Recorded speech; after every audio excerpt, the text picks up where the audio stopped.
JDU की बैठक चल रही है जिसमें कहा यह गया था कि बीजेपी को आड़े हाथों लिया जाएगा। प्रधानमंत्री पद के उम्मीदवार को लेकर मोदी पर काफी कुछ कहा जाएगा, लेकिन अब मोदी के पक्ष में, नीतीश के विरोध में जेडीयू के अंदर से ही सवाल। शिवराज सिंह क्या कहते हैं, सुनिए। जेडीयू की राष्ट्रीय कार्यकारिणी चल रही है, हमारे साथ हैं जेडीयू के राष्ट्रीय सचिव शिवराज सिंह जी। शिवराज सिंह जी, ये बताएं कि कल तक मोदी को लेकर जेडीयू कह रही थी कि जल्द नाम तय करे बीजेपी, कौन प्रधानमंत्री होगा। आज बड़ा नरम रुख है, क्या वजह है इसकी? इसका कारण ये है कि ये अपनी औकात को, राजनीतिक हस्ती को नीतीश कुमार बहुत अच्छी तरह जानते हैं। ये बार्गेन कर रहे हैं कि मुझे प्रधानमंत्री किसी तरीके से बनाओ। डिप्टी पीएम तक का इनको ऑफर है बीजेपी से कि तुम बीजेपी का प्रधानमंत्री बनने जो तुम डिप्टी पीएम बन जाओ। उस ऑफर को ये नहीं मान रहे हैं। इंटरनल ये अंडरस्टैंडिंग है। ये प्रधानमंत्री के दावे में है, लेकिन ये अपनी राजनीतिक हैसियत को जानते हैं कि जिस दिन ये भारतीय जनता पार्टी से अलग हो गए उस दिन इनका वही हाल होगा जो देवेगौड़ा का कर्नाटक में हुआ, जो लालू प्रसाद यादव जी का कांग्रेस से अलग होने के बाद बिहार में हुआ। एक चीज शिवराज जी, मोदी की आपने तारीफ की थी, मोदी के पक्ष में कहा था कि जिस आधार पे आप मोदी का विरोध कर रहे हैं, क्या क्या बात थी और उससे आपकी पार्टी सहमत क्यों नहीं हुई? मैंने मोदी जी की तारीफ नहीं की थी, मैंने खत ये लिखा था शरद यादव जी को कि नरेंद्र मोदी जी का जिस आधार पर आप विरोध कर रहे हैं प्रधानमंत्री के उम्मीदवारी के लिए, वो आधार आपका गलत है। और मैंने कहा था कि सेक्युलरिज्म पर एक बहस होनी चाहिए राष्ट्रीय कार्यकारिणी में। यह खत मैंने लिखा था और मैं इस बात को अच्छी तरह जानता हूं कि नरेंद्र मोदी जी का विरोध ये लोग सेक्युलरिज्म के वजह से नहीं कर रहे हैं। इनके पार्टी में जो फंड्स आए हैं ऑन रिकॉर्ड, ऑफ रिकॉर्ड, उसकी जांच हो। किस किस देश से फंड आए हैं, हॉस्टाइल नेशन से और एनिमी नेशंस, और वहां बैठे हुए जो कुछ भारत विरोधी तत्व हैं उनके द्वारा इनको फंडिंग आई है। और इसकी जांच आज न कल एनफोर्समेंट डायरेक्टरेट करेगी और ये पता चल जाएगा कि विरोध करने का कारण सेक्युलरिज्म है या फॉरेन फंडिंग है। तो आपको तो क्या लगता है कि मोदी के पक्ष में जेडीयू को आना चाहिए, मोदी को कबूल कर लेना चाहिए? मुझे लगता है कि यह फैसला भारतीय जनता पार्टी पर छोड़ देना चाहिए, क्योंकि पहले भी नीतीश कुमार जी ने कहा है कि ये जो गठबंधन है इसका सबसे बड़ा दल भारतीय जनता पार्टी है। तो मुझे लगता है कि ये भारतीय जनता पार्टी पर छोड़ देना चाहिए। लेकिन नीतीश क्यों मोदी के पक्ष में क्यों खिलाफ है उनके? क्यों नीतीश को मोदी का नाम सुनते ही चिढ़ सी हो जाती? वो अंग्रेजी में एक कहावत है, biting more than one can chew. जितना मतलब पचा नहीं सकते हैं उससे ज्यादा ही हबक्का मारने के चक्कर में है।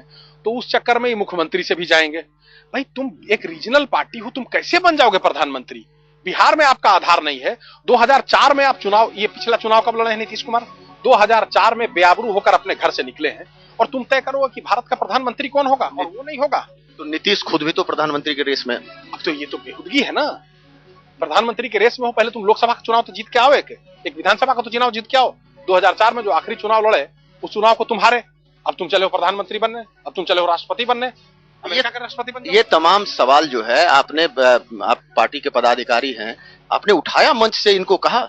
मैंने तो पब्लिकली ये कई अखबारों में छपा, टेलीविजन में आया, मैंने इनको चिट्ठी लिखा। ये बात ही करने को तैयार नहीं है। इनको पता है कि मुझे मालूम है कहां से इनका फॉरेन फंड आया है और मेरे साथ डिपोज करने के लिए भारत सरकार के कुछ ऑफिसर्स तैयार हैं। तो इसका क्या नतीजा निकलेगा? ये जो अभी चल रहा है पदाधिकारियों की बैठक जो चल रही है राष्ट्रीय कार्यकारिणी का, ये क्या नतीजा निकलेगा, क्या लगता है आपको? इसका कोई नतीजा नहीं निकलेगा। इनकी औकात नहीं है कि हमको पार्टी से निकाल दे। इनकी औकात नहीं है कि ये बीजेपी को छोड़ के बाहर चले जाएं, तो और ये यहीं रहें। आखिरी सवाल, नीतीश कांग्रेस की नजदीकियां भी काफी बढ़ी हैं, कांग्रेस के साथ हो जाएंगे क्या?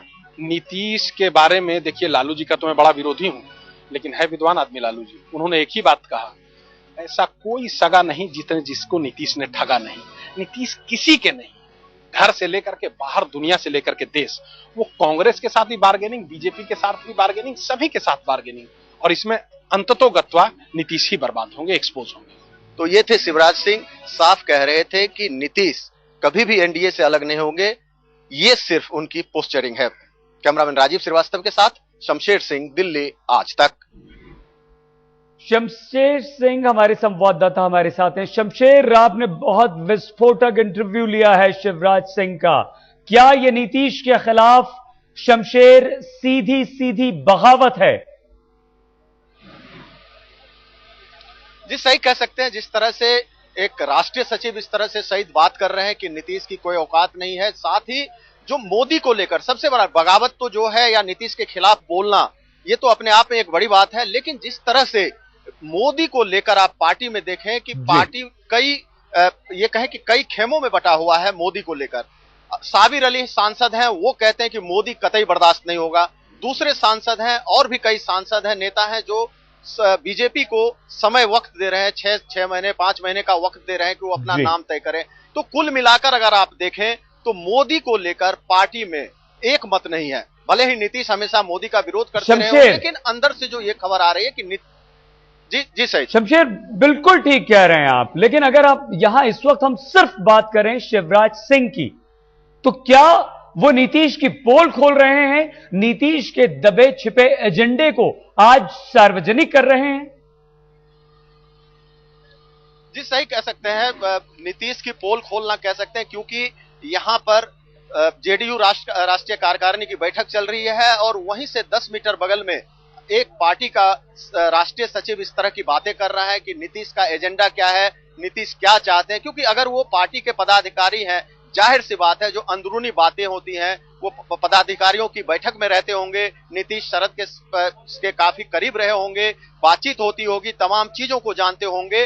और तो ये खुलासा एक बहुत बड़ा खुलासा आप अपने आप में कह सकते हैं कि नीतीश ना, जैसा कि उन्होंने कहा कि नीतीश ना तो बीजेपी से अलग होंगे, ना कांग्रेस के साथ नहीं जाएंगे, बस बार्गेन कर रहे हैं। नीतीश का यही पॉलिसी है, रीजनल पार्टी है, नीतीश को अपनी औकात पता है, तमाम चीजें जो वो कह रहे हैं। तो ये बात सिर्फ शिवराज की ही बात नहीं है, बात ये है कि एक जेडीयू का पदाधिकारी ऐसी बात कह रहा है जो कभी जब तक काफी नजदीक नहीं होता शरद नीतीश के, तो उन्हें पदाधिकारी नहीं बनाया जाता।